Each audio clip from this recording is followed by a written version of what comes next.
안녕 여러분, 호이스입니다. 여러분 지금 저는 여기 보시다시피 런던 타워 브리지에 와 있고요. 날씨 너무나 좋죠. 런던이 흐린 날이 되게 많다고 하는데 진짜 운이 너무 좋은 것 같아요. 지금 있는 내내 항상 날씨가 이렇게 너무 좋아요. 최근에 새로운 구독자분들이 많이 유입이 됐었더라고요. 막 본인이 아는 여행 유튜버랑 똑같이 생겼다라고 말씀해 주시는데 네, 저 맞고요. 이렇게 지금 저는 여행 콘텐츠 촬영하러 해외를 종종 다니고 있어요. 그래서 오늘은 좀 많은 분들이 궁금해 해주셨던 이야기, 제가 미친 듯이 열심히 공부해서 붙었던 노무사를 그만두고 지금 왜 이렇게 여행 유튜버가 되었는지에 대해서 이야기를 해볼까 합니다. 사실 주변에서도 와, 그렇게 힘들게 자격증을 따놓고 왜 그만둬? 진짜 아깝다, 이런 이야기를 정말 많이 들었는데요. 근데 사실 지금 돌아보면은 저는 그때가 가장 좀 불행했다고 생각이 들어요. 이게 어떻게 보면 어렵게 얻은 전문직이라는 타이틀이고 또 안정적으로 직장 생활을 유지할 수 있는 좋은 직업이잖아요. 그래서 저 또한 되게 어린 나이에 전문직이라는 타이틀을 얻었을 때 이걸 포기하기까지는 쉽지 않았는데요. 하지만 그때 용기를 내지 않았다면 지금 이렇게 저는 런던에 와서 자유롭게 여행을 할 수도 없을 거고 게다가 좋아하는 일도 못했을 거라고 생각을 합니다. 그런데 제가 이렇게 용기를 낸 덕분에 이렇게 런던에 와서 좋은 경치도 보고 또 좋아하는 일을 계속 이렇게 꾸준히 할 수 있게 된 것 같아요. 그래서 오늘의 주제는 그토록 원했던 전문직에 합격을 했지만 왜 불행했고 힘들었는지, 그리고 어떻게 제가 좋아하는 일을 찾아서 할 수 있게 되었는지 그 이야기를 담아보도록 할게요. 아시다시피 제 첫 번째 직업은 노무사였는데요. 당시에 저는 8%의 그 합격률을 뚫고 노무사가 되었어요. 이게 100명 중 이제 8명이 붙는, 그러니까 92명은 떨어지는 그 정도의 합격률이었거든요. 그러니까 상당히 어려웠던 거죠. 8%의 합격률을 뚫고 게다가 또 고득점으로 노무사 시험에 합격을 했는데, 노무사 시험을 준비하게 된 계기는 제가 법학과였어요. 법학과다 보니까 제 주변 친구들이 뭐 전문직 시험을 준비한다던가 아니면 공무원, 공기업 이런 데를 다들 준비를 하더라고요. 그래서 저도 고민을 했어요. 뭐 친구들이 로스쿨 준비하는데 나도 한번 해볼까? 아니면 공무원을 도전해볼까? 뭐 이런 고민했지만 가장 빨리 붙을 수 있는 시험을 생각해보니까 노무사겠더라고요. 그래서 저도 좀 고민했던 것 같아요. 어떤 걸 준비해볼까? 남들 준비하는 로스쿨을 도전해볼까? 아니면 공무원을 해볼까? 행시를 해볼까? 이런 다양한 고민하다가 저는 이제 노무사라는 전문직을 선택을 하게 됩니다. 왜냐하면 그냥 제일 빨리 붙을 것 같았어요. 제가 논술에 자신이 있다 보니까 그 2차 시험이 논술이 있는 그런 과목들을 선호를 했거든요. 그러니까 지금 생각해보면 좀 별 생각 없이 그렇게 노무사 시험을 도전해보게 된 것 같아요. 노무사 시험은 1차, 2차, 3차 시험까지 있어요. 그 중에서 1차 시험은요, 객관식입니다. 그래서 60점만 넘으면 합격이 되는 그런 시험인데 지금도 그런지는 모르겠어요. 아무튼 저 때는 그랬는데 솔직히 아니란 마음으로 준비를 했거든요. 근데 세상에 한 문제 차이로 시험에 떨어진 거예요. 평균 60점을 넘어야 되는데 평균 59.5 몇으로 불합격을 하게 됩니다. 그때 진짜 제 친구들, 뭐 주변 언니들 다 합격을 했거든요. 근데 저만 떨어진 거예요. 그때 한 문제 차이로 떨어지면서 너무 분해서 광광 울었었는데, 그때 좀 침대에 누워서 좀 다짐을 하게 된 것 같아요. 그냥 중간 정도로만 공부하지 말자. 진짜 미친 듯이 압도적으로 잘해서 공부를 해야 이렇게 억울한 일이 또 발생하지 않겠구나라는 생각을 하게 되면서 그때부터 좀 공부를 좀 미친 듯이 열심히 하게 됩니다. 뭐 얼마나 죽기 살기로 했어요 라고 물어본다면 저는 매번 하루도 빠짐없이 새벽 5시에 기상을 했고요. 밤 11시까지 공부를 했고, 그때 당시 대학교를 다니고 있었는데 왕복 3시간 거리였어요. 집이랑 왕복 3시간 거리면 꽤 걸리잖아요. 그 시간이 너무 아까워서 버스에서 이렇게 책을 펴면서 공부를 했던 그런 기억이 납니다. 그래서 결국 제가 고득점을 합격을 했다고 했잖아요. 되게 어린 나이에 붙었고 그러다 보니까 이제 저는 꽃길만 걸을 줄 알았어요. 이제 나는 안정적인 직업을 얻었고 취업 걱정할 필요도 없고 행복만 가득하겠다, 이런 생각을 했죠. 약간 전문직 뽕이라는 게 이게 안 찰 수가 없더라고요. 그리고 막 대우도 달라져요. 막 노무사님 막 이러면서 갑자기 맛통 뚫어준다고 하고 뭐 신용카드 만들라고 하고, 그러다 보니까 취업도 당연히 금방 했어요. 법인에 취업을 했는데 그때부터 저는 좀 힘든 삶이 시작이 되게 됩니다.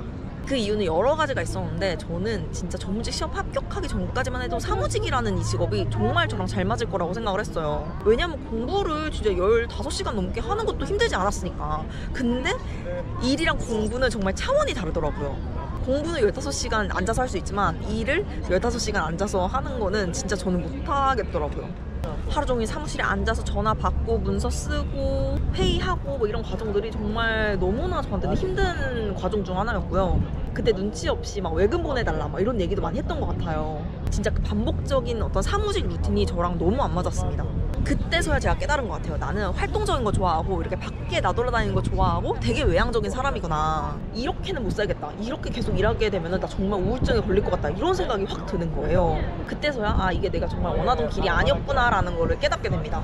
그제서야 별 생각 없이 노무사라는 직업을 선택한 것에 대한 내 자신에 대한 후회 같은 게 막 생기더라고요. 그제서야 좀 노무사라는 일의 본질에 대해서 생각을 하게 된 거죠. 공부는 뭐 그렇게까지 저한테 어렵지 않았지만 일을 하는 건, 실무를 하는 건 또 다른 문제더라고요. 그냥 내 마음 좀 편하고 싶어서 준비했던 그 시험들의 결과가 저한테는 너무너무 안 맞았던 일이었던 거예요. 그리고 제가 되게 어린 나이에 붙었다고 했잖아요. 만 23세에 붙었는데, 그러다 보니까 이제 뭐 면담 같은 걸 하게 되면, 클라이언트랑 면담 같은 거 하게 되면 어리다고 조금 약간 무시당하는 그런 일들이 좀 많았어요. 딱 봐도 어려 보이는데 내가 너한테 무슨 얘기를 하겠니? 약간 이런 식으로 말하시는 분도 꽤 많았고, 뭐 지금은 제가 제법 30대 같이 생겼지만 그때 24살? 너무 어리게 보이잖아요.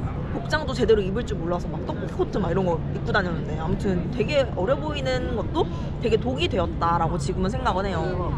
그래서 여기서 과감한 결정을 내리지 않으면 안 되겠다. 더 늦기 전에 내가 행복한 삶을 살아보자.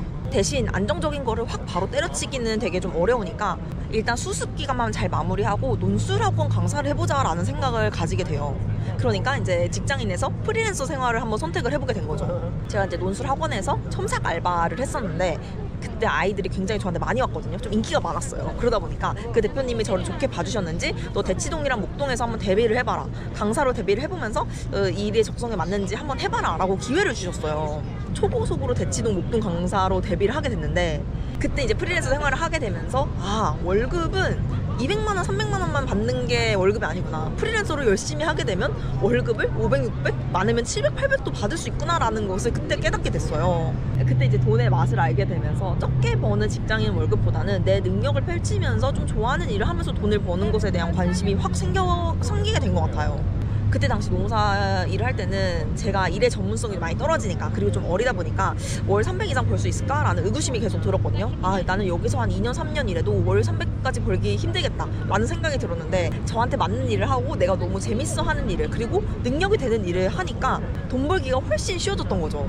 그렇게 한 6개월 정도 열심히 논술 강사 일을 했었고, 그때 당시 26이 되었어요. 26살이 되었는데 저한테 딱 100일만 자유시간이 있었으면 하는 거예요. 돈을 벌면 뭐하나, 나에게 이런 자유시간도 없는데, 특히 이런 강사 같은 경우에는 정말 주말에도 일하거든요. 그러니까 나에게 딱 3개월이라는 시간을 주자. 3개월 정도 정말 여행을 다니든 뭐든 자유롭게 시간을 보내고, 그 다음에 직장을 가든 뭐 취업을 하든 그때 결정하자라는 마음으로 여행을 가게 됩니다. 처음부터 여행 유튜버가 할 생각은 전혀 없었어요. 그래서 무작정 혼자 히말라야 여행부터 인도 여행, 뭐 유럽, 아프리카, 남미까지 그렇게 다녀오게 되는데, 혼자 가다 보니까 사진 찍어줄 사람이 없잖아요. 그래서 그냥 영상으로 편하게 남기자. 그러면은 굳이 힘들게 막 사진 찍으려고 노력할 필요도 없고, 영상은 이렇게 더 움직이고 생동감이 있으니까 더 좋지 않을까 싶어서 유튜브를 시작하게 된 거였어요. 그때 당시에 1일 1영상을 올렸거든요. 왜냐하면은 그냥 저는 컷 편집 수준만 했었고 자막도 밑에 안 달았었어요. 그렇게 정말 저만 보는 용도로 했다고 생각을 했는데, 나중에 100일 여행이 끝나고 집에 돌아가 보니까 구독자가 6, 7만 명이 되어 있는 거예요.